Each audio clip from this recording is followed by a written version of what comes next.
Good morning class. Let's continue our topic lines and angle, and today we'll be solving exercise 7C, which is on page number 223, and yesterday we have completed up to question number 5 of your exercise. Now let's see question number 6 and the following questions after 6.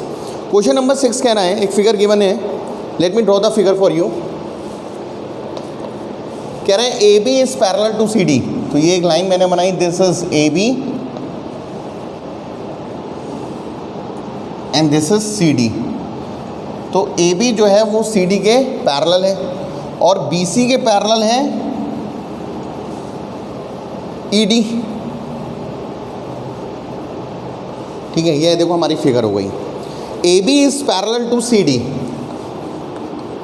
AB is parallel to CD. AB जो है वो CD के parallel है. तो देखो मैंने single arrow बना दिया, मतलब AB and CD are both parallel lines. And BC is parallel to ED, और BC जो है वो ED के पैरेलल है, यानी BC is parallel to ED. चलो ये हमारा डेटा हो गया. कह रहा है find the value of X. अच्छा, डबल मतलब ये लाइन इसके पैरेलल है, सिंगल मतलब ये लाइन इसके पैरेलल है.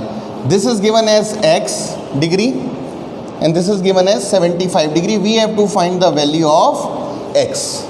अच्छा एक बात देखिए, suppose this is a part of a line और एक लाइन है, ये दोनों आपस में पैरेलल हैं. ये दोनों आपस में क्या है? पैरेलल.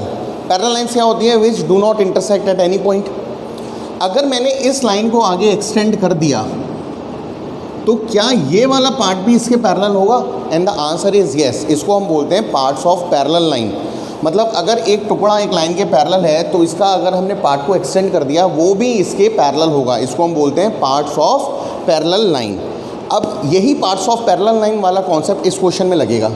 ध्यान से देखो, ये लाइन जो है AB जो है वो CD के पैरेलल है. AB मतलब ये लाइन इसके पैरेलल है. इस लाइन को मैंने आगे एक्सटेंड कर दिया. सपोज ये एक्सटेंड किया तो ये आके हमारा F पॉइंट पर इंटरसेक्ट कर रहा है. ये F पॉइंट है. तो अगर AB CD के पैरेलल है तो क्या BF CD के पैरेलल होगा? यस, BF भी CD के पैरेलल होगा. हम लिखेंगे AB is parallel to CD, therefore BF is also parallel to CD, and ये क्या होगा? Parts of parallel line. ठीक है, पार्ट्स ऑफ पैरेलल लाइंस.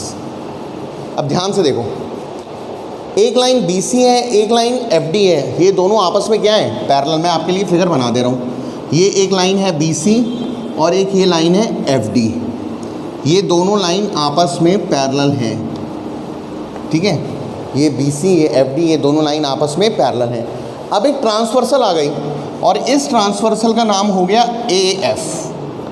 ठीक है, इस ट्रांसवर्सल का नाम हो गया AF. अब ध्यान से देखिए, जब दो पैरेलल लाइंस होती हैं तो करस्पॉन्डिंग एंगल इक्वल होते हैं, ऑल्टरनेट इंटीरियर एंगल्स इक्वल होते हैं, को इंटीरियर का सम 180 होता है. तो इसका मतलब अगर ये एंगल X है तो ये एंगल कितना हो जाएगा? ये एंगल भी X हो जाएगा. क्यों हो जाएगा? Corresponding angles are equal. तो हम लिखेंगे कि सिंस, यहाँ पर मैं लिख दे रहा हूँ, BC is parallel to FD and AF is transversal,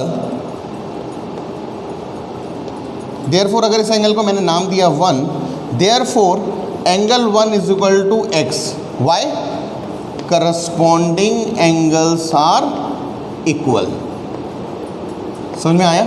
ठीक है, तो इसका मतलब ये X था, ये भी X हो गया. Angle 1 is equal to X. अब हमें X की वैल्यू निकालनी है. अब आप इन दो लाइंस को देखिए, एक लाइन है हमारी BF और एक लाइन है हमारी CD. ये दोनों लाइन आपस में पैरेलल हैं और एक ट्रांसवर्सल आ गया ED. ठीक है, ये X है और ये 75 है.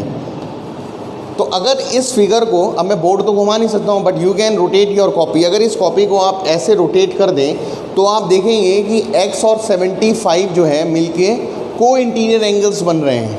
बन रहे हैं कि नहीं बन रहे हैं? क्योंकि लाइनें अगर पैरेलल हैं और एक ट्रांसवर्सल उनको इंटरसेक्ट करती हैं तो को इंटीरियर एंगल्स का सम 180 होता है. तो हम लिखेंगे since BF is parallel to CD and ED is transversal, therefore angle 1 plus 75 degree is equal to 180 degree. और ये क्यों हुआ? Co-interior angles are supplementary.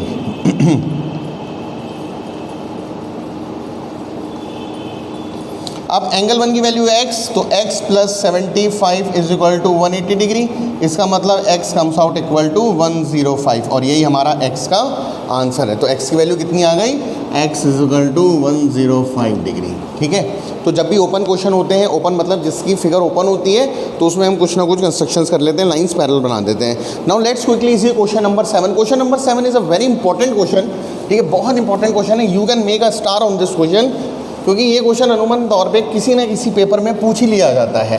किसी न किसी पेपर में, मतलब होम एग्जामिनेशन हो, कोई कॉम्पिटिटिव पेपर हो, तो उसमें ये वाले क्वेश्चन बहुत आते हैं और बहुत इजी भी है। इसमें कुछ करना ही नहीं है। देखो, मैं आपको इसको within click of a second आप इस क्वेश्चन को सॉल्व कर सकते हैं। Let me draw the figure. कह रहा है in the given figure A B is parallel to C D is parallel to E F. ठीक है, find the value of x. This is AB, CD,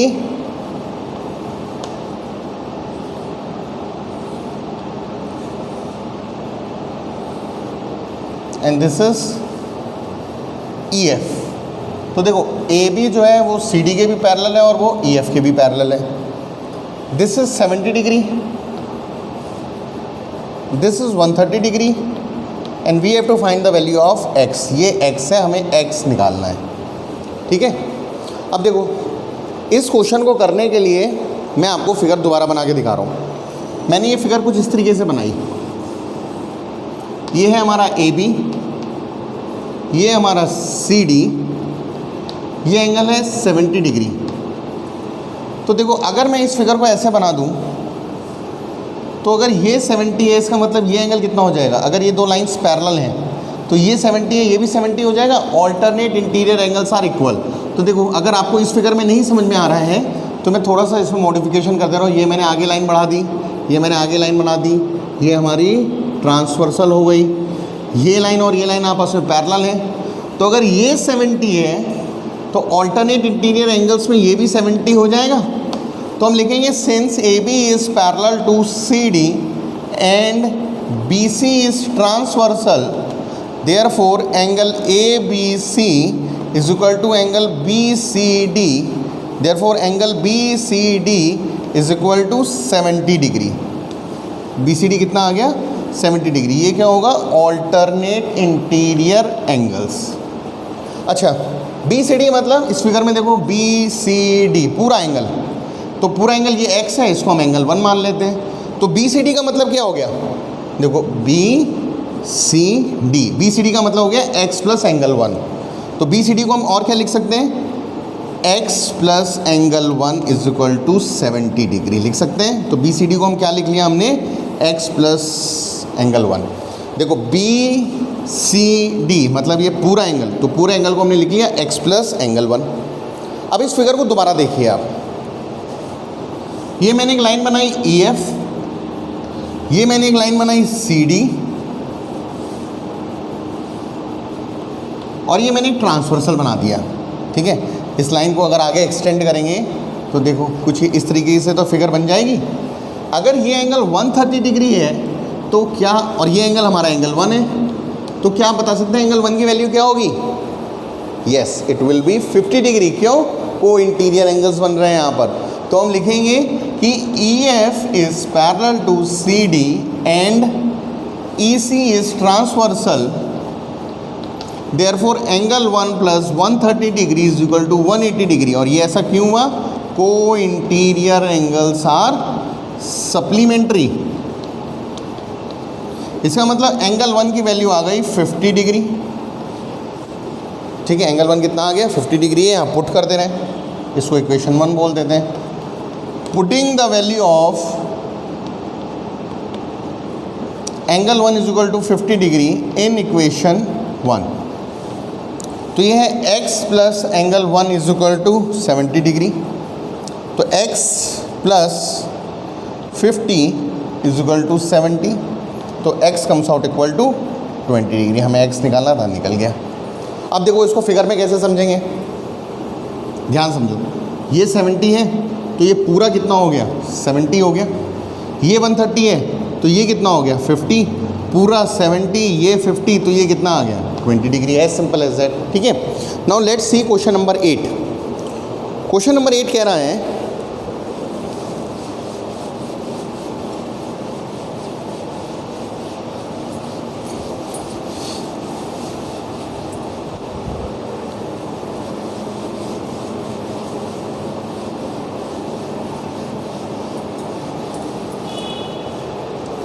question number 8 कह रहा है कि in the given figure A B is parallel to C D.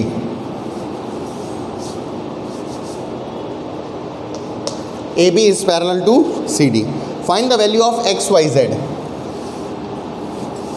TD बन गई line. This is A B, this is C D, और बीच में एक ट्राइंगल बना रखा है इन लोगों ने। ठीक है, this is point E, this is point F and this is point G. ये एंगल है 125, ये एंगल है 75, ये एंगल है z, ये एंगल है y और ये एंगल है x। और ए बी और सी डी आपस में पैरेलल है। We have to find the value of x, y, z। ये तीन वैल्यू हमें निकालनी है। अच्छा ध्यान से देखो, ए बी सी डी के पैरेलल है, ए बी सी डी के पैरेलल, तो ये 75 है, इसका मतलब y कितना हो जाएगा, y भी 75 हो जाएगा। क्यों हो जाएगा, alternate interior angles are equal. तो हम लिखेंगे since A B is parallel to C D and E F is transversal, therefore angle y is equal to 75 degree. और ऐसा क्यों हुआ, ऑल्टरनेट इंटीरियर एंगल्स। समझ में नहीं आया तो देखो मैं फिगर बना के बता देता हूँ। This is A B and this is C D, और ये ट्रांसवर्सल है, इसका नाम है ई एफ। तो अगर ये 75 है, इसका मतलब ये भी 75 होगा, और ये हमारा y है। ठीक है, सो y की वैल्यू कितनी आ गई, 75। अब देखो इसको, देखो ध्यान से, ये y है, ये x है। क्या ये लीनियर पेयर बन रहा है? When a ray stands on a line, then linear pair, then the sum of adjacent angle is 180 degree. इसका मतलब angle x plus angle y is equal to 180 degree, और इसको हमने क्या बोला, लीनियर पेयर। y की वैल्यू हमने निकाल ली है, y की वैल्यू यहाँ पुट कर देते हैं, यानी angle x plus 75 is equal to 180 degree. इसका मतलब angle x is equal to 105। Angle x आ गया हमारा 105। अब ध्यान से देखो, ये 125 है तो लीनियर पेयर से ये एंगल निकल जाएगा। कैसे निकलेगा, 180 माइनस 125, क्योंकि इन दोनों का सम 180 है, तो ये आ जाएगा हमारा 55। अब ध्यान से देखो, क्या ये आपको कुछ एक ट्राइंगल दिख रहा है ऐसे करके, and we know that sum of all the angles of a triangle is 180 degree. ये ऊपर वाला z है, ये 75 है और ये 55 है। तो क्या हम ऐसे कर सकते हैं, z plus 75 plus 55 is equal to 180 degree, because sum of all angles